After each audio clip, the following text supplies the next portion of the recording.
Happy Hanukkah and Merry Christmas.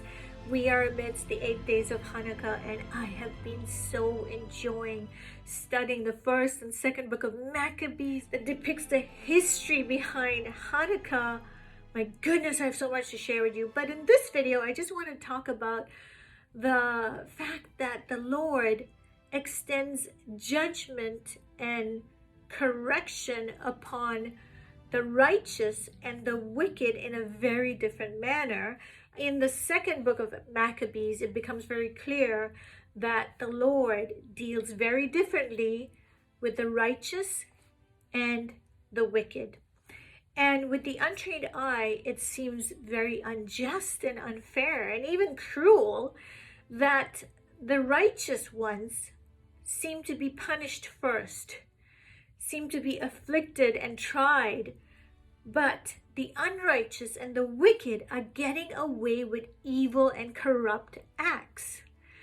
And the second book of Maccabees explains why. Maccabees 6 states, "Now I urge those who read this book not to be discouraged by these calamities, but to recognize that these punishments were for the discipline of our people, but not for their destruction. For it is an act of great kindness for the Lord not to allow our people to act ungodly for long, but to punish them immediately. But the Lord does not act the same way with other nations. He waits patiently until they attain the completion of their sins, then punishes them. Thus he does not judge us in this way, so as to take vengeance on us afterwards when we have reached the end of our sinning. For this very reason, he never withdraws his mercy from us.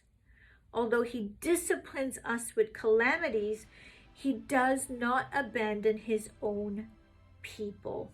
What the author is stating is that when it comes to the Lord's children, he has to quickly exact punishment so that he draws them back into the narrow path, so that they remain sanctified and consecrated. So we very often see if someone strays who belongs to him, they will be visibly corrected. Now, when it comes to the wicked, why is it they get away with so much? The scripture tells us it's because the Lord is letting time play out. He's patiently waiting, and they have ample opportunity to turn and return to the Lord. But when it comes to the full measure of their sins, then he will reach a point where he will step in and exact vengeance and judgment. And it's not a situation anybody would want to be in, to face the wrath of God. So what appears to be lenience on the Lord's part, really it's not. In fact, he's being kinder to his children by quickly punishing them and quickly correcting them so that they don't have to go through what the ungodly go through. They don't have to live a life of wickedness and only at the very end face his vengeance. So when you see today that there are wicked people getting away with so much evil, and why is it that they are being honored and exalted in the world and seem to be doing so well even though they are clearly not serving God? It's because the Lord is waiting patiently, and at the right time he will strike when the full measure of iniquity has been reached. And he will not treat those who serve him the same way. So therefore, we have to be long-suffering and patient, be willing to be tried by fire, because it's going to be a different process. And it's better to suffer first than to suffer his vengeance later.